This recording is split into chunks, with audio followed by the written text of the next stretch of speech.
বিসিএসে কোনো একটা প্রশ্ন আসছিল কোন দেশের মুদ্রা রিয়েল। তো এটার অ্যান্সার দেখলাম যে পুরো হলের মধ্যে আমি একাই পারছি। কীভাবে পারছি? কারণ আমি স্কাউটিং থেকে ব্রাজিলে গেছিলাম। আমি যেই স্টাইলে পড়ালেখা করেছি বা লাইফ লিড করেছি ইউনিভার্সিটিতে, সেই স্টাইলের তো যদি বলি তাহলে সেটা আর কেরিয়ার ফেস্টের সাথে যাবে না। আসলে আমার থার্ড ইয়ারের রেজাল্ট ছিল থার্ড ক্লাস। সংগঠন করতাম মোটামুটি 4 থেকে 5টা। কীর্তিনাশা, রোভার স্কাউটিং করতাম, তারপর ট্যুরিস্ট সোসাইটি করতাম, ডিবেটিং সোসাইটি করতাম, তারপর ফিল্ম সোসাইটি করতাম। তা আমার মতো এখানে অনেক লোকই থাকবে, অনেকেই তোমরা থাকবা যারাও একটু চেষ্টা করলে একটু তোমরাও পারবা। স্কিল ডেভেলপমেন্টের কোনো বিকল্প নাই।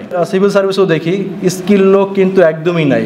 রেজাল্ট খুব ভালো, ফার্স্ট সেকেন্ড থার্ড সিরিয়ালি অনেক কিছুই হচ্ছে, প্রমোশনও পাচ্ছে, কিন্তু কাজ পারে না। শুধু ঢাকা বিশ্ববিদ্যালয় কেন্দ্রিক আমরা এই সংগঠনটা করেছি। শিশির, আমি, মুমিত ভাই সহ আরও কয়েকজন মিলে একটা কম্বাইন্ড এফোর্ট ছিল এই কীর্তিনাশা গড়ার পিছনে। আমরা বলতে পারো যে প্রতিটা হলে গিয়ে, প্রতিটা রুমে রুমে গিয়ে শরীয়তপুরের ছেলে যারা ছিল খুঁজেছি, যারা পরিচিত আমাদের মেয়ে ছিল তাদের মাধ্যমে প্রতিটা হলে আমরা মেয়েদের সার্চ করেছি কারা শরীয়তপুরে আছে, প্রতিটা ডিপার্টমেন্টে গিয়ে টিচার কারা আছে সেগুলো আমরা সার্চ করে বের করেছি। মানে মোটামুটি একটা সাংগঠনিক কাঠামো আমরা ওই সময় চেষ্টা করেছি করার জন্য, যেটার রেজাল্ট হচ্ছে এখন একটা 350 জনের একটা ভালো একটা কম্বাইন্ড একটা প্ল্যাটফর্ম হচ্ছে কীর্তিনাশা। তো এই কীর্তিনাশা সবসময় আমার জন্য একটা ইমোশনাল নাম, খুব আবেগের একটা নাম। তো কীর্তিনাশার এই 16তম প্রতিষ্ঠা বার্ষিকী এটা যেন কন্টিনিউ হয়, সেটা আজীবন চলে, যতদিন ঢাকা বিশ্ববিদ্যালয়ে থাকবে ততদিন যেন কীর্তিনাশা থাকে, সেই শুভকামনা আমি রাখছি। আমি সবাইকে এটাই বলছি। আসলে আমার বক্তব্যের 2টা পার্ট। একটা পার্ট হচ্ছে কীর্তিনাশা সম্বন্ধে বলা, সংক্ষেপে বললাম। আরেকটা পার্ট যেটা কেরিয়ার ফেস্ট নিয়ে বলা। এটা আসলে বলার জন্য আমি একটু বিব্রতকর এই বিষয়ে বলার জন্য, কারণ আমি যেই স্টাইলে পড়ালেখা করেছি বা লাইফ লিড করেছি ইউনিভার্সিটিতে, সেই স্টাইলের তো যদি বলি তাহলে সেটা আর কেরিয়ার ফেস্টের সাথে যাবে না। আসলে এটা হচ্ছে ফ্যাক্ট। কারণ আমার থার্ড ইয়ারের রেজাল্ট ছিল থার্ড ক্লাস। মোটামুটি সংগঠন করতাম মোটামুটি 4 থেকে 5টা। কীর্তিনাশা, রোভার স্কাউটিং করতাম, তারপর ট্যুরিস্ট সোসাইটি করতাম, ডিবেটিং সোসাইটি করতাম, তারপর ফিল্ম সোসাইটি করতাম। মোটামুটি সবগুলোতেই ছিলাম, যার ফলে পড়ালেখার দিকে আমার কোনো খেয়াল ছিল না।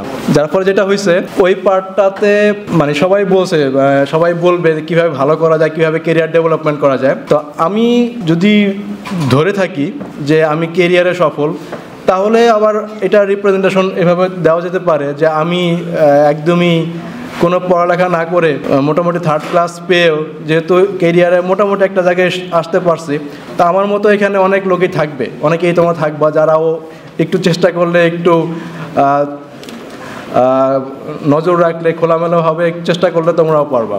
বিষয়টা হচ্ছে আমি যেটা মনে করি কেরিয়ারের জন্য, সেটা হচ্ছে গিয়ে একাডেমিক পড়ালেখা তো আছেই, সাথে হচ্ছে গিয়ে কোকারিকুলার অ্যাক্টিভিটিস, তারপরে খেলাধুলা বা অন্যান্য অ্যাক্টিভিটিস, এগুলো আসলে অনেক বড় হেল্প করে। নেটওয়ার্কিং একটা বড় বিষয়। যেমন আমি মনে পড়ে যে বিসিএসে কোনো একটা প্রশ্ন আসছিল কোন দেশের মুদ্রা রিয়েল। ব্রাজিলের কোনো একটা মুদ্রা। সামহাও এটা কেউ পারে নাই। তো এটার অ্যান্সার দেখলাম যে পুরো হলের মধ্যে আমি একাই পারছি। কীভাবে পারছি?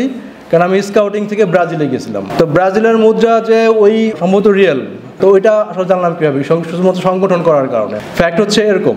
এনিওয়ে, কেরিয়ার প্ল্যানিংয়ের সাথে আসলে যদি এখন সিরিয়াস আলোচনায় যাই, সেটা হচ্ছে কেরিয়ার আমি কি ভালোবাসি, কি পছন্দ করি, তার উপর ডিপেন্ড করে আসলে আমাদের সেভাবে প্রিপারেশন নেওয়া উচিত আর কি। আমার যদি সরকারি চাকরি ভালো লাগে, সেইভাবে আমার মাইন্ড সেট আপ থাকা উচিত। যদি বেসরকারি চাকরি ভালো লাগে, আমার মাইন্ড সেট আপ সেভাবে থাকা উচিত। তারপরে এখন স্কিল ডেভেলপমেন্টের কোনো বিকল্প নাই। যারা সায়েন্সের স্টুডেন্ট তারা পাইথন শিখতে পারেন, ডাটা প্রোগ্রামিং শিখতে পারেন। যারা মনে করেন সায়েন্সের স্টুডেন্ট না, তারা ওয়েবসাইট ডিজাইন, ডাটাবেজের কাজ করতে পারেন। এগুলো করার জন্য কিন্তু সায়েন্সের স্টুডেন্ট হওয়া লাগে না। ফ্যাক্টটা কি, আপনি যদি নিজের কোনো চাকরি নাও পান, তাহলেও কিন্তু আপনার কেরিয়ার একটা ভালো জায়গায় পৌঁছাবে আর কি। ফ্রিল্যান্সিং করতে পারেন। এবং মজার ব্যাপার হচ্ছে আপনি যদি এইসব স্কিলড হন, আপনি যদি ক্যাডার সার্ভিসেও যান, আপনি দেখবেন আপনার ব্যাচের অন্যদের থেকে অনেক বেশি এগিয়ে আছেন সব দিক থেকে। কারণ স্কিল লোকের কিন্তু আমাদের খুব অভাব। আমরা কিন্তু আমাদের সিভিল সার্ভিসেও দেখি স্কিল লোক কিন্তু একদমই নাই।